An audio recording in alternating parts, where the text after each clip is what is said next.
Obrigado, Senhor, pela Tua graça que nos alcançou tão abundantemente, tão ricamente, tão generosamente.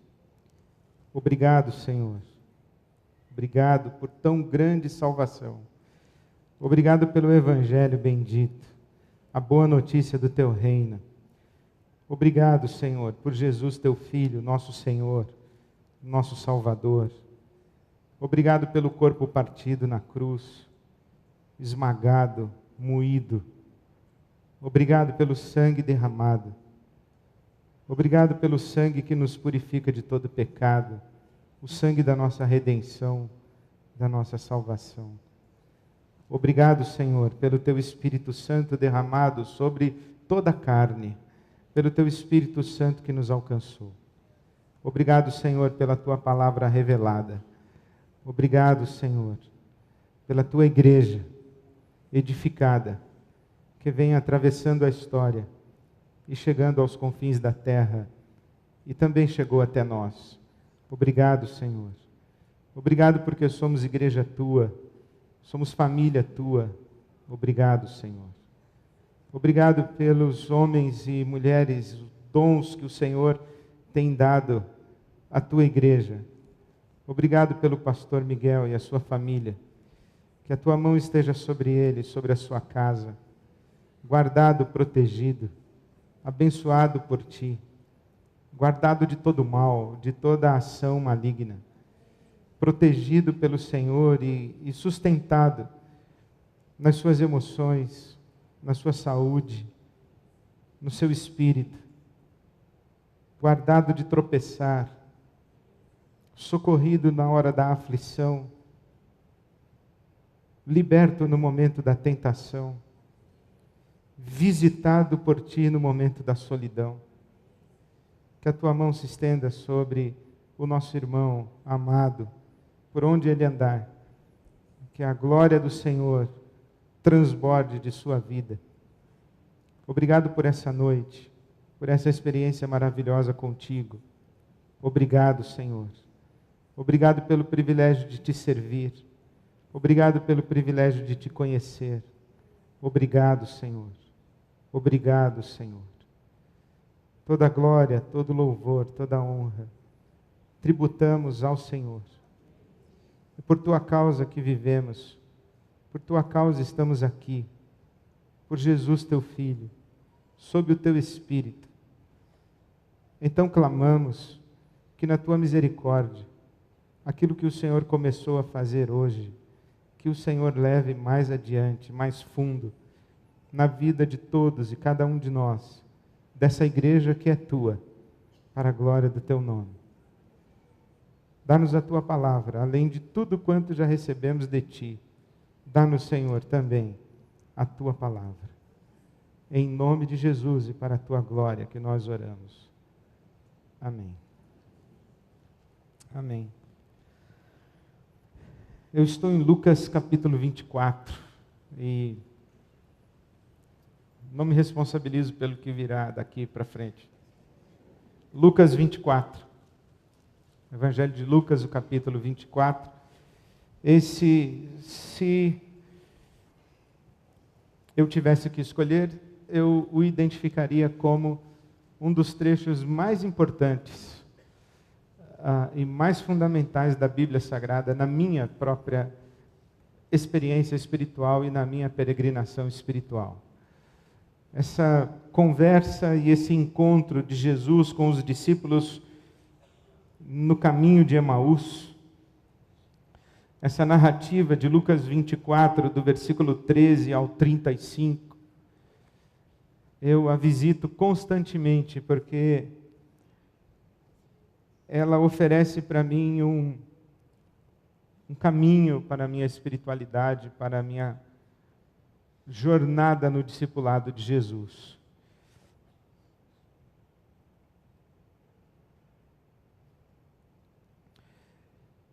Fosse eu dar um nome para a nossa meditação dessa noite, eu daria Vivendo como Gente Grande.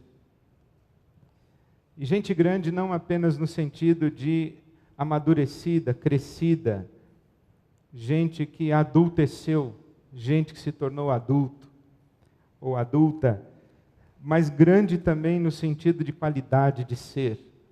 Gente grande, nobre, gente qualificada, gente honrada, gente digna, vivendo como gente grande, porque acredito que um dos grandes desafios da nossa peregrinação espiritual é fazermos a passagem não apenas da infância para a maturidade, mas fazermos a passagem do Deus da infância para o Deus da maturidade. A respeito de Deus, nós só podemos falar em termos de comparações e metáforas, de figuras. Deus está além de qualquer tentativa de definição e qualquer tentativa de apresentação, isto é, tudo o quanto falamos a respeito de Deus está aquém daquilo que Deus realmente é. Os teólogos, especialmente Karl Barth, disse que Deus é totalmente outro. Nós estamos falando de alguém que ultrapassa todas as nossas tentativas de apreensão. Provavelmente por isso é que no Decálogo a Moisés, Deus diz a Israel: não farás imagem de escultura. Como quem dizendo, não tente me reduzir e me identificar com nada do que você conhece, porque qualquer coisa que você escolha para me representar será menor do que eu e necessariamente vai me distorcer. Daí a importância de nós passearmos pela Bíblia Sagrada e identificarmos as figuras, as metáforas que são usadas para descrever não necessariamente a pessoa de Deus, mas a qualidade da relação que Deus tem conosco. Por exemplo, dizer que Deus é o nosso Criador. Nós podemos escolher isto e está correto, a Bíblia diz isso mesmo, que nós fomos criados por Deus. Mas podemos dizer que Deus é o nosso libertador. Se pegarmos o livro do Êxodo e buscarmos a referência da nação de Israel no Egito, e que é liberta por Moisés com o braço forte de Deus, Deus é o nosso libertador. Mas podemos dizer que Deus é o nosso rei. Deus é o soberano governador de toda a terra, é o rei das nações. Podemos dizer que Deus é um juiz rigoroso, e um justo juiz, porque julga conhecendo todas as variáveis e julga com discernimento perfeito de todas as variáveis. Nossos julgamentos são sempre incompletos, porque não temos todas as informações e porque não somos capazes de interpretar corretamente as informações que temos. Então, todos os nossos julgamentos são incompletos e devem ser julgados, inclusive, depois. Mas o julgamento de Deus não. Deus é um juiz justo, porque Ele conhece tudo a respeito de todos, conhece todas as variáveis implicadas na questão que está sendo julgada e consegue discernir e interpretar perfeitamente tudo o que ocorre e acontece. Então podemos dizer que Deus é um juiz. Podemos dizer que Deus é um general, é o Senhor dos exércitos. E é verdade, Ele governa os exércitos angelicais. Ele dá ordem aos seus anjos, e os seus anjos obedecem às suas ordens. Podemos dizer que Deus é o nosso pastor, é aquele que nos conduz como a um rebanho. Deus é aquele que sabe nos levar ao lugar de segurança, sabe nos levar onde há provisão necessária para suprir a nossa falta. Deus é um pastor. Podemos dizer que Deus é nosso Pai. O Pai de quem toda a família humana recebe o nome. Deus é Pai. Mas dependendo da figura que nós vamos escolher e que vai se tornar predominante no nosso coração, nós vamos desenvolver uma expectativa em relação a Deus. Por exemplo, para as pessoas para quem Deus é um general de exército, essa pessoa tem uma mente comprometida com a batalha. Ela está em guerra. Ela divide o mundo entre aliados e adversários ou inimigos. Deus é o seu general comandante e todos aqueles que são inimigos do exército de Deus devem ser massacrados. Há pouco tempo nós ainda cantávamos que os nossos inimigos nós perseguimos e com a espada e pisamos neles e tal. É um negócio assustador. Falar de Deus que com a minha espada eu atravessei o meu inimigo e venci, e o nosso general é Cristo e tal. É uma cultura bélica, é uma cabeça de gente guerreira. É possível. Por exemplo, uma pessoa que tem Deus como um juiz, para quem Deus é um juiz rigoroso, ela viverá com essa expectativa de certo e de errado, do que é justo, do que não é justo. Uma pessoa que olha Deus como juiz, predominantemente como um juiz, tem muita dificuldade de desfrutar da graça de Deus e da bondade de Deus, da misericórdia de Deus, da compaixão de Deus. É muito interessante, eu me lembro uma vez em que eu estava pregando numa igreja e falei aquela noite sobre a graça de Deus, a dificuldade que nós temos num Deus da graça, que a graça é escandalosa, que a graça de Deus é o evangelho da graça de Deus. E o pastor, depois que eu acabei de pregar, ele subiu e falou assim: Deus é o Deus da graça, mas o pastor Ed não quis dizer que ele não é um juiz rigoroso e severo. Eu lembro o dia quando estava na faculdade de teologia, era professor e vinha descendo as escadas e uma aluna passou por mim, transtornada, e eu falei: posso ajudar? Ela me disse: aquele professor maldito me distratou em público. Eu vou colocar ele no meu caderno de oração, depois vai receber um câncer e não vai saber de onde veio. Meu Deus do céu, que Deus é esse? Um Deus que manda matar, um Deus que atravessa os inimigos com a espada. Bom, essas figuras todas estão na Bíblia Sagrada. Se você disser para mim: mas a Bíblia não fala que Deus é um justo juiz? Fala. Não diz que ele é um general? Diz. Não apresenta Deus também como um pai amoroso? Apresenta. A questão é qual das imagens você vai abraçar. E qual das imagens e figuras de Deus vai ocupar o lugar de predominância no seu coração para você desenvolver um relacionamento com Ele. Porque aquilo que cremos a respeito de Deus determina as expectativas que desenvolvemos em relação a Ele. Por isso que nesse capítulo 24 do Evangelho de Lucas, está dito aí no versículo 16, e lembre-se que em Lucas 24, Jesus morreu, ressuscitou, e agora ele está andando com 2 dos seus discípulos na estrada de Emaús. O Cristo ressurreto está ao lado dos discípulos, mas o verso 16 diz que os olhos deles foram impedidos de reconhecê-lo. Deus fechou os olhos deles. E Jesus pergunta: por que é que vocês estão tristes enquanto caminham? E eles respondem a esse companheiro inesperado de viagem, esse desconhecido peregrino, eles respondem: você é o único que não sabe o que aconteceu em Jerusalém? Não, o que aconteceu? Jesus de Nazaré foi morto, foi crucificado, você não sabe? E então Jesus, ouvindo as palavras daqueles homens, houve a seguinte declaração surpreendente, versículo 21.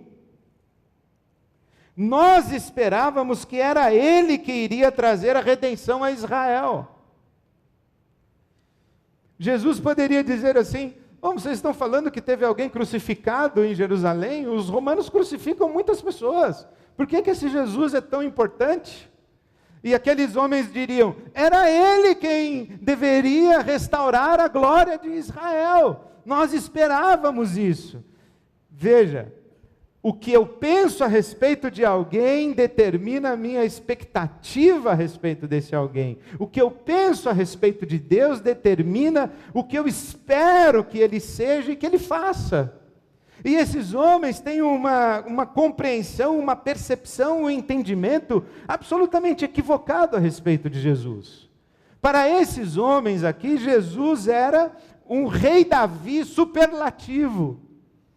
Era um rei que conduziria Israel num conflito contra Roma e sairia vitorioso. E Israel recuperaria a sua glória de ser uma nação para todas as nações e que agora estava ofuscada pela opressão romana. Ora, do mesmo jeito que lá, quando o povo de Deus estava no Egito e Moisés o libertou, do mesmo jeito que Davi venceu os inimigos de Deus e conduziu Israel a um período singular de prosperidade e grandeza nacional, agora nós esperávamos que Jesus de Nazaré fizesse o mesmo. Ele era o Messias que nós esperávamos e ficamos esperando que ele restaurasse a glória de Israel. Por isso é que os olhos daqueles homens estavam obscurecidos, impedidos de reconhecer a Jesus. Porque a ideia que eles faziam de Jesus era equivocada. Se quando eles estivessem andando ali na estrada de Emaús, Jesus aparecesse e eles reconhecessem Jesus, eles iam dizer: ah, sim, o Senhor apareceu, é agora que o Senhor vai restaurar a glória de Israel, é agora que o Senhor vai redimir Israel. Eles estavam equivocados. Então o que aconteceu? Deus cega os olhos daqueles homens, eles não reconhecem Jesus. Aí então Jesus tem a oportunidade de, no versículo 25, dizer àqueles homens: como vocês custam a entender e como demoram a crer em tudo que os profetas falaram. Não devia o Cristo, o Messias, o ungido, não devia o Messias sofrer para entrar em sua glória? E começando por Moisés e todos os profetas, explicou-lhes o que constava a respeito dele, o Messias, nas Escrituras. E enquanto Jesus estava falando, eles mesmos vão dizer que o seu coração era aquecido. E enquanto Jesus falava, citando as Escrituras, Moisés e os profetas, aqueles homens iam olhando um para o outro e dizendo assim: ah, agora entendi, ah, estou entendendo, ah, agora isso era o que Jesus vinha fazer, isso era o que o Messias vinha fazer, era essa a verdadeira missão do Messias. Agora eu entendo o que é o Messias, agora eu estou entendendo quem é o Messias, agora sim faz sentido para mim o que é o Messias. E na hora em que eles finalmente compreendem a verdadeira identidade do Messias, diz o versículo 31, que então os olhos deles foram abertos e reconheceram. Que interessante, eles têm uma visão errada de Deus, uma visão errada do seu Messias, e agora eles têm uma visão correta. Na hora em que eles têm a visão correta, eles podem reconhecer em Jesus, e aí quando eles olham para Jesus, é outro Jesus. Porque mudou a percepção deles a respeito do Messias. E agora eles podem se relacionar com esse Messias e podem ajustar e reajustar as suas expectativas em relação ao seu Messias. Esse mesmo processo precisa acontecer com todos nós. Deus é um nome clichê. Deus é um nome que consegue abraçar todo o significado que quisermos dar a Ele.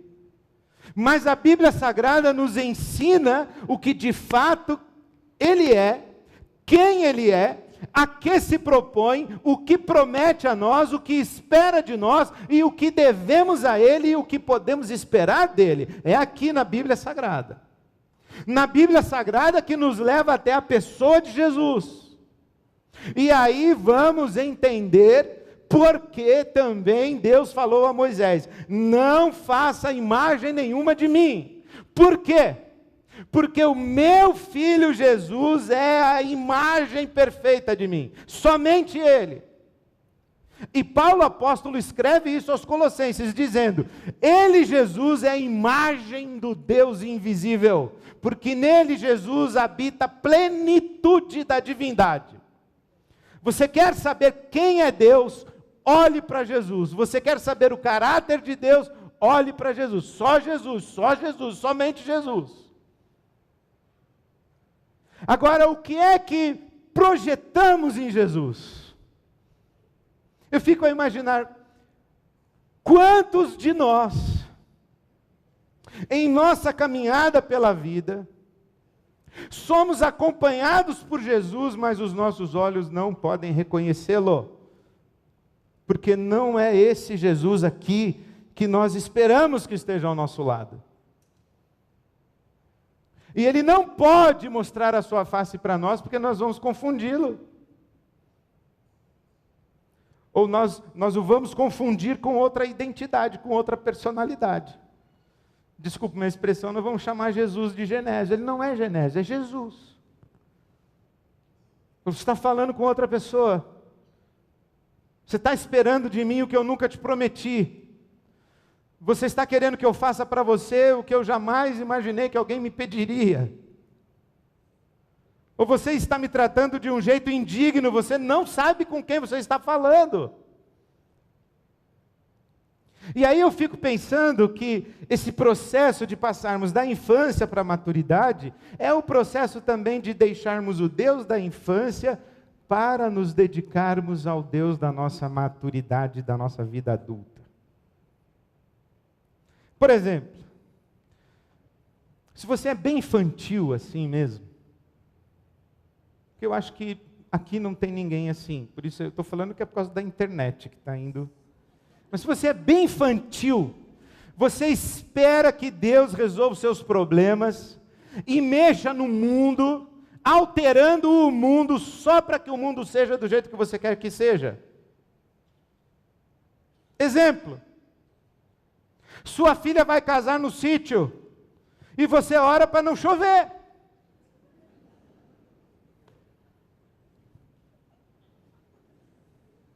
Toda vez que eu dou esse exemplo, uma senhora levanta a mão e diz: mas eu orei e não choveu, pastor.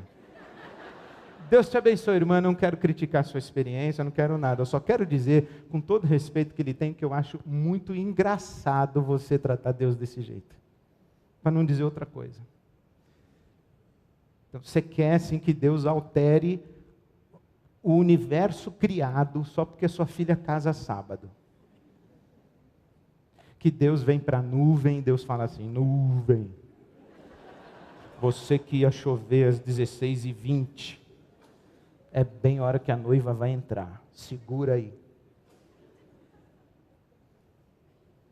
Aí a nuvem olha para Deus e fala: até que horas? Depende do atraso da moça.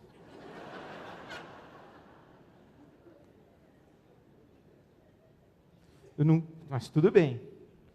Pode acontecer? Pode. Eu não estou aqui para dizer o que Deus pode fazer ou deixar de fazer. Eu só estou dizendo que eu acho engraçado. Por exemplo, eu fui para o Rio sexta-feira. Eu sempre gostei de andar de avião, gosto de avião. Meu pai era piloto, meus tios eram pilotos. Eu quase fui piloto. Antes de ir para o seminário, eu acho que eu ia ser piloto. Só que agora eu subo no avião assim com um medinho. E a minha tentação é dizer assim: Deus, não deixa esse avião cair. Mas eu não tenho coragem de orar assim. Não tenho. Sexta-feira, por exemplo, na hora que a bagaça começou a andar, eu segurei assim e falei: Senhor, nas tuas mãos entrego meu espírito. Foi tudo que eu consegui dizer.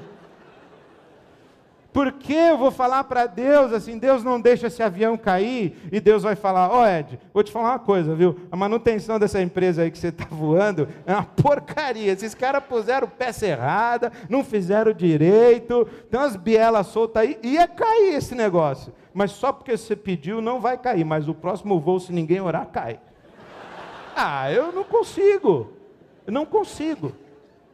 achar que Deus vai mudar tudo por minha causa. Ok, mas talvez você diga, pastor, você está perdendo muita coisa de Deus. Eu falo, desculpa. Talvez você não seja tão infantil, você já cresceu um pouquinho, você sabe que Deus não vai alterar, assim, todo o universo por sua causa.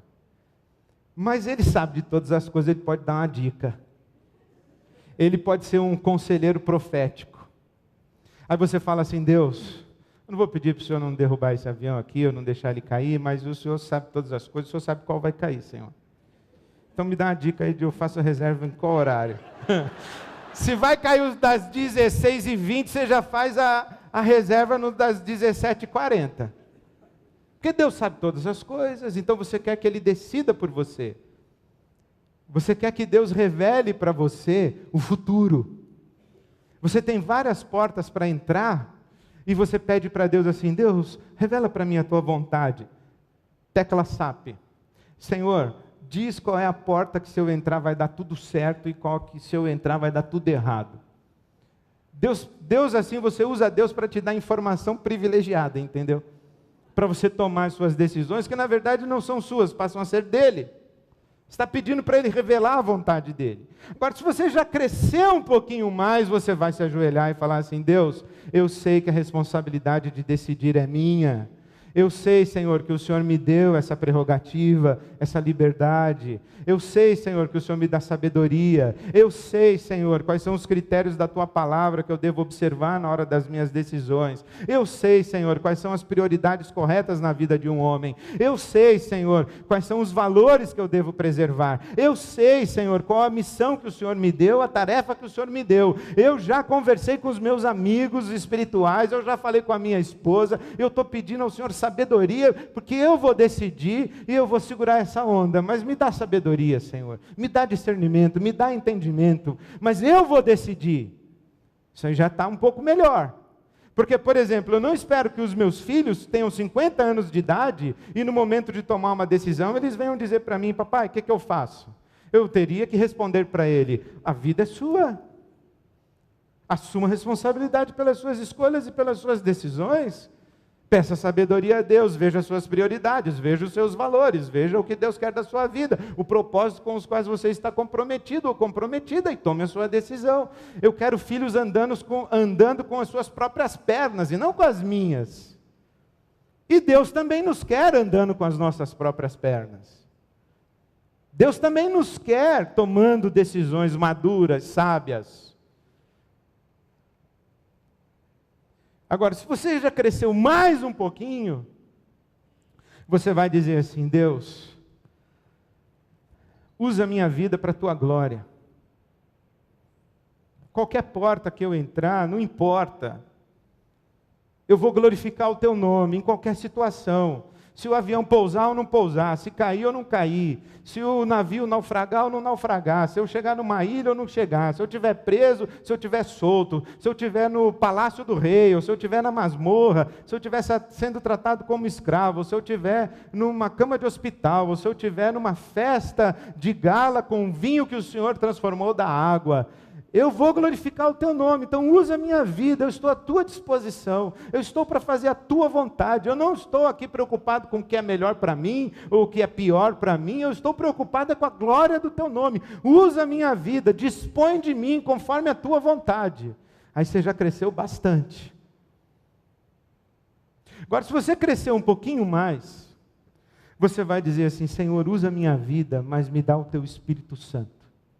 Me dá o poder do teu Espírito, porque eu não posso te servir sem o teu Espírito agindo na minha vida. Eu não posso te servir se o Senhor não derramar sobre mim os dons, se o Senhor não me der as competências, as capacidades, se o Senhor não abrir as portas, manda o teu Espírito sobre mim. Agora, com um parêntese, Tem gente que pede o Espírito Santo como quem pede para baixar um santo mesmo, incorporar. Porque assim, eu estou ali sentado, não preciso do Espírito Santo para ficar sentado. Fico lá sentado. Está tendo louvor? Não preciso. Quem precisa é o Osmar e a banda. Eu não, estou ali sentado, não preciso do Espírito Santo, estou lá. Só que daqui a pouco chega a hora dos avisos, aí a Silvia precisa do Espírito Santo para falar. Ela está aqui no palco. Aí depois o pastor Miguel, ele que precisa do Espírito Santo, eu só vou apresentar. Isso aqui é o pastor Miguel. Mas na hora de eu pregar, aí sim, eu fico ali quietinho e falo, Senhor, manda o teu Espírito agora. Aí pá, vem o Espírito Santo. Ah, acabei de pregar, não preciso mais do Espírito Santo, vou comer pizza. Vou ver os gols dos santos, não preciso mais do Espírito Santo.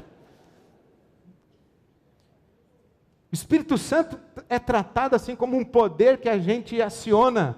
Parece o espinafre do Popeye. Na hora que precisa, pá, Espírito Santo. Aí depois não precisa mais. Mas sabe o que é uma coisa interessante? Imagine que Jesus, no meio da multidão, diz assim, Pai, o teu Espírito sobre mim agora é imprescindível. Mas quando ele se recolhe com os seus apóstolos, Pedro, Tiago, João, ele não precisa mais do Espírito Santo, ele agora está no momento, na zona de conforto, na área protegida. Ele está com as pessoas que andam com ele, que o amam, ele está ali, ele pode baixar a guarda, ele pode relaxar.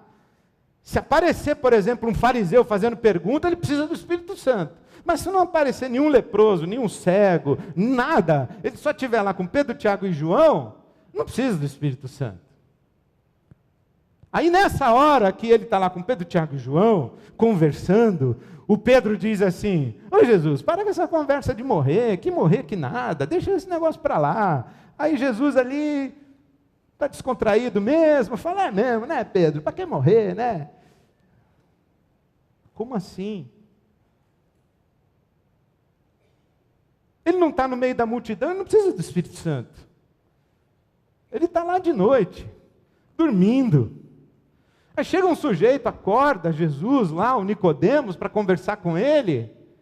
De madrugada mesmo, ninguém está vendo, ninguém sabe de nada.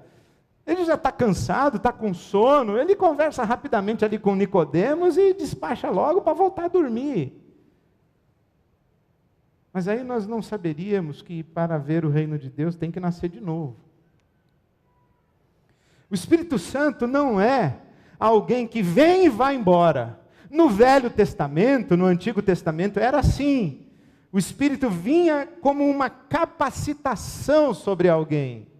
Mas no Novo Testamento, a palavra de Deus diz que o Espírito Santo foi derramado e que hoje ele habita em nós.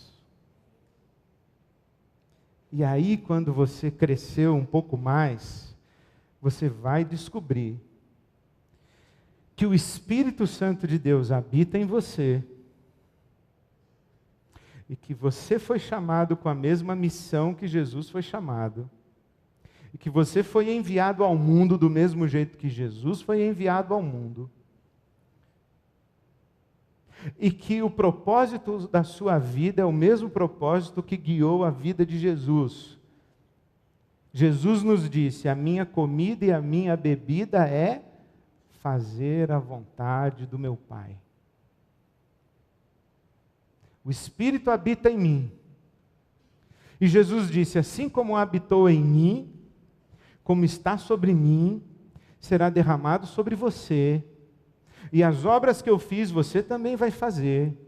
E você vai ao mundo em meu nome, com a autoridade que eu estou te dando, com o mesmo Espírito que está sobre mim, e você vai glorificar o nome do meu Pai do mesmo jeito que eu glorifiquei. E aí você descobre o que a palavra de Deus revela para nós, e eu faço questão de ler para você, em Colossenses, capítulo 1, o apóstolo Paulo dizendo o seguinte, versículo 24, agora me alegro em meus sofrimentos por vocês, a igreja de Colossos, e completo no meu corpo o que resta das aflições de Cristo, em favor do seu corpo que é a igreja. Dela me tornei ministro, dela, a igreja, me tornei ministro, de acordo com a responsabilidade por Deus a mim atribuída, de apresentar-lhes plenamente a palavra de Deus, o mistério que esteve oculto durante épocas e gerações, mas que agora foi manifestado aos seus santos, a saber, a gloriosa riqueza deste mistério que é Cristo em nós, a nossa esperança gloriosa. Isso aqui é realmente mistério. Esteve oculto, mas agora foi revelado. E qual é o mistério oculto e agora revelado? É que Deus não vive lá, Ele pelo seu Espírito habita em nós. E Deus não é alguém que a gente chama para que venha de lá, resolver alguma coisa aqui e depois Ele volta para lá. Deus é aquele que habita em nós e nos capacita a agir no mundo em nome dEle.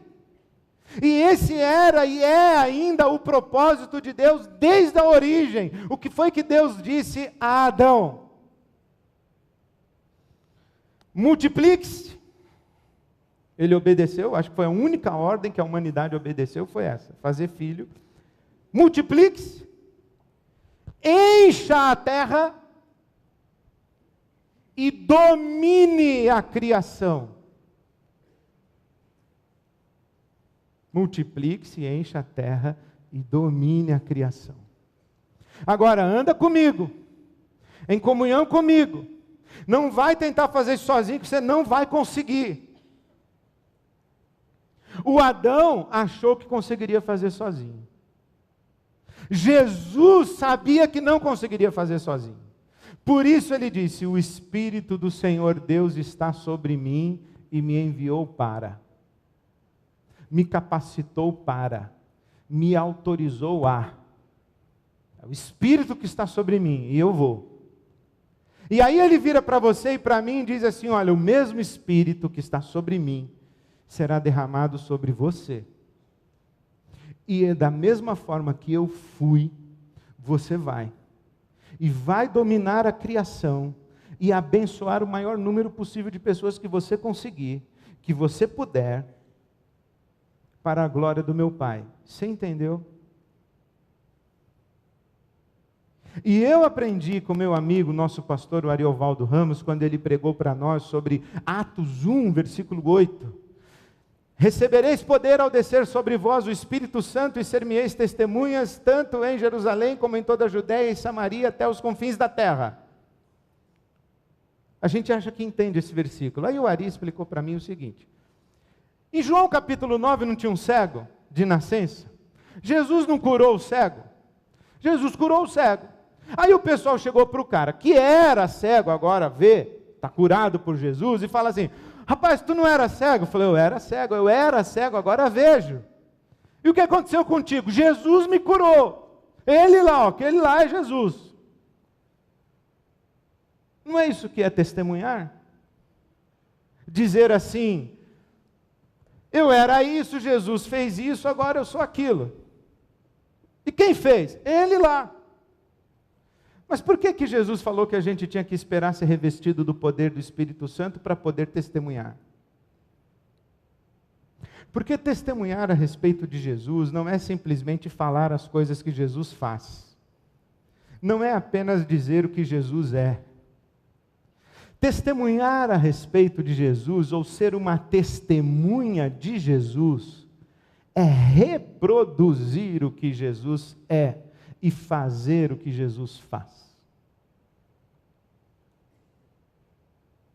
E para isso a gente precisa estar cheio do Espírito Santo, dominado, controlado pelo Espírito Santo. De tal maneira que se eu dissesse: Deus, quem tu és? Eu sou a fonte da tua vida. Eu sou a fonte de todas as tuas capacidades. Eu sou a fonte de todas as tuas competências. Eu sou a fonte de todo o teu conhecimento. O apóstolo Paulo, em Colossenses capítulo 2, fala que em Cristo Jesus habita todo o mistério da sabedoria e do conhecimento. Eu sou a fonte de todo conhecimento. Eu sou a fonte da tua força. Eu sou a fonte dos teus bons impulsos. Eu sou a fonte da tua compaixão. Eu sou a fonte da tua generosidade. Eu sou a fonte de tudo que você tem para repartir. Eu sou aquele que te sustenta em vida e que age no mundo através de ti. Esse é Deus. E aí a gente diz assim, Deus habita em nós.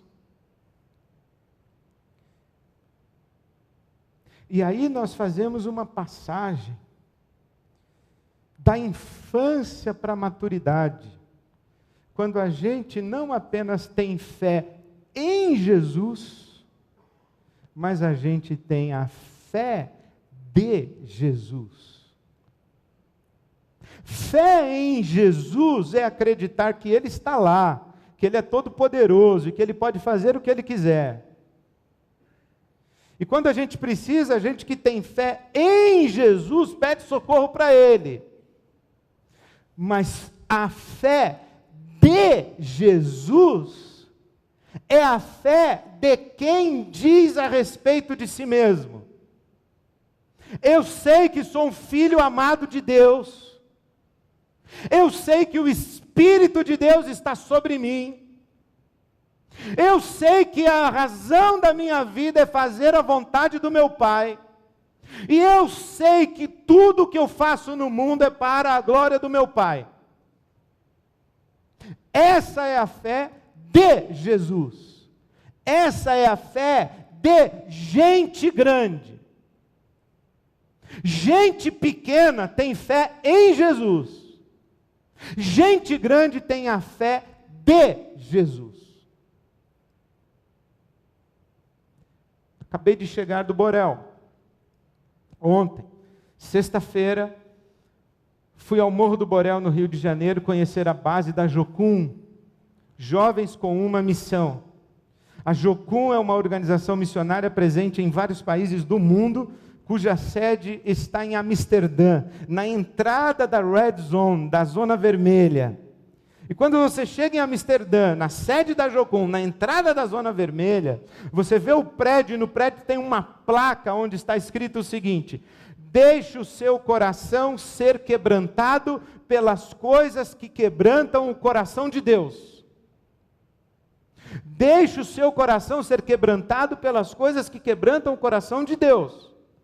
Esse é o lema da Jocum, Jovens com uma Missão. E a Jocum tem uma base lá no Morro do Borel, e desde 2008 os nossos jovens e adolescentes vão ao Morro do Borel, pelo menos uma vez, às vezes 2 vezes ao ano.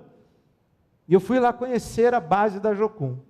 Conheci o Neto, encontrei o Neto, já conhecia, encontrei o Neto, e ele me contou o que é o Morro do Borel, como era o Morro do Borel, como está o Morro do Borel. E coisas impressionantes ele me contou. Por exemplo, que no tempo em que o tráfico mandava no morro, 2 pessoas por dia morriam na frente do portão da base da Jocum. A base da Jocum fica num lugar que eles chamam de Terreirão. Ali tem a base da Jocum, tem a escola de música, tem ambulatório, tem todo o serviço que a Jocum presta para aquela população do Borel. A polícia pacificadora, a UPP, a Unidade de Polícia Pacificadora, chegou no morro. E desde que a polícia chegou no morro, não houve mais um assassinato no Morro do Borel. As pessoas que morrem no Morro do Borel hoje morrem por morte natural. Ninguém morre mais assassinado. Antes da polícia pacificadora chegar, 2 pessoas, 2 jovens por dia. Depois que a polícia chegou, ninguém mais morre assassinado. Mas eles dizem uma coisa interessantíssima, extraordinária. Dizer que o morro está pacificado, não está não. A polícia está lá. E é bom, porque se antes morriam 2 pessoas por dia, agora não morrem mais. Louvado seja Deus. Mas chegou a polícia. Mas precisa chegar mais coisa. Precisa chegar ao hospital, precisa chegar à escola. Precisa chegar o carteiro para subir o morro, porque antes não subia. Achar um médico para dar plantão lá em cima, com o comando vermelho, o terceiro comando, as milícias trocando tiro lá em cima, o médico vai subir? Não sobe. Mas a Jucum subiu. E ficou lá, recolhendo o pessoal ferido no tiroteio do tráfico. Agora precisa subir mais. O Estado precisa subir. Mas precisa subir beleza. Precisa subir ética. Precisa subir retomada de sonhos.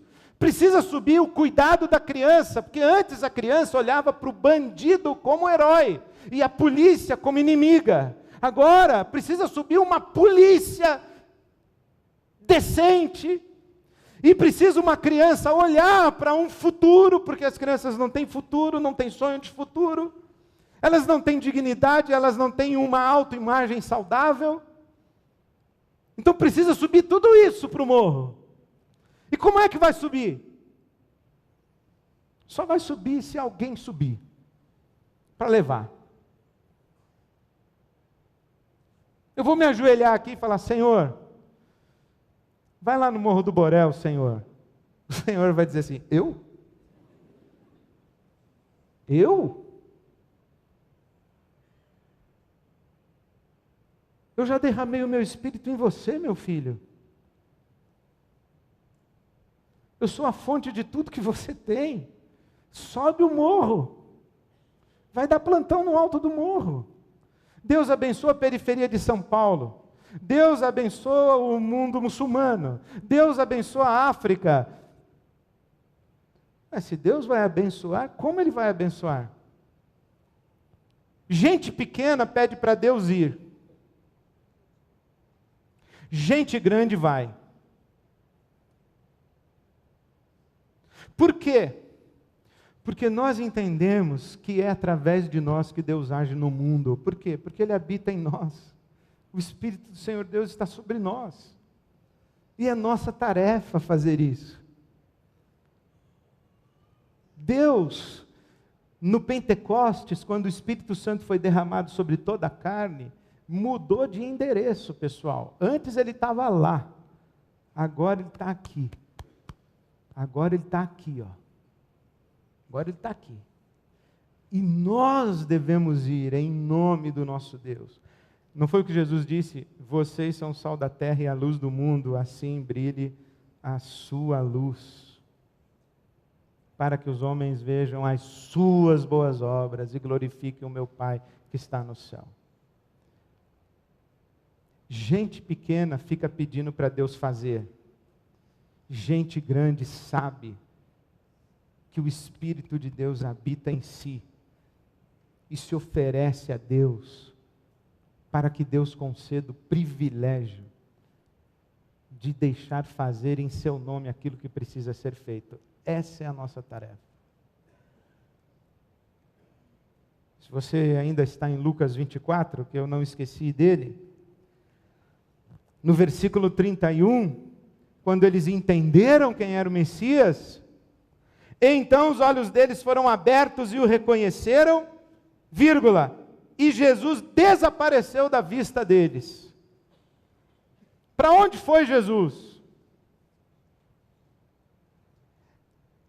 Essa foi uma das grandes, se não das maiores revelações que eu recebi na minha vida cristã.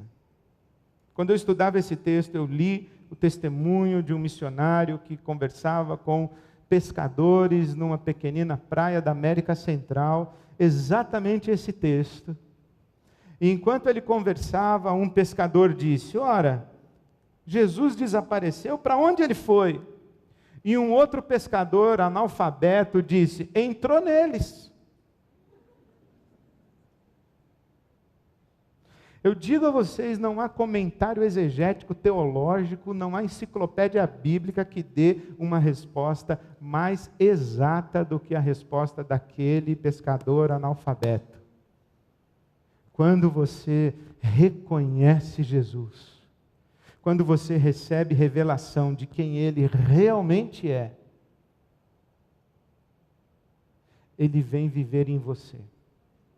E você que estava indo para casa em Emaús, desistindo de tudo, frustradinho com o papaizinho do céu que não fez o que tinha que fazer, ou com o Messias que não resolveu o seu problema, você que estava frustrado, decepcionado, decepcionada, você que estava ignorante a respeito da identidade de Deus, você que estava ignorante a respeito da identidade de Jesus, agora que você recebeu revelação, Ele veio viver em você, você não vai mais para Emaús, você faz o que esses homens fizeram, versículo 33, levantaram-se e voltaram imediatamente para Jerusalém como testemunhas da ressurreição. Cristo está vivo, Ele se revelou a nós na estrada de Emaús, e quando nós o reconhecemos, Ele desapareceu, e agora o Cordeiro de Deus vive em nós, vive em mim, e Ele pode viver em você, e Ele quer viver em você, e quer que você se levante e você entre em Jerusalém para dar testemunho da ressurreição. Quando aqueles homens se levantam e voltam para Jerusalém, eu imagino Deus falando assim: agora sim, estão vivendo como gente grande. Os olhos foram abertos, entenderam, creram, e agora eu vivo em vocês. Isso que aconteceu há quase 2000 anos na estrada de Emaús, é o que Deus quer que aconteça. Comigo, com você, com todos nós. E pode acontecer hoje à noite. Então eu queria convidar você a ficar em pé. E cantar novamente essa canção a respeito do Cordeiro de Deus, que tira o pecado do mundo. Tira o pecado do mundo e vive em mim, vive em mim, vive em mim. E que Deus abençoe a sua vida e leve você para Jerusalém. Leve você para onde é necessário ir, para agir em nome de Deus e para testemunhar que o Cordeiro de Deus, que foi morto na cruz do Calvário, ressuscitou ao terceiro dia, e Ele vive em você. A cruz está vazia, o túmulo de Jesus está vazio, mas o seu coração não está vazio da presença do Cristo vivo.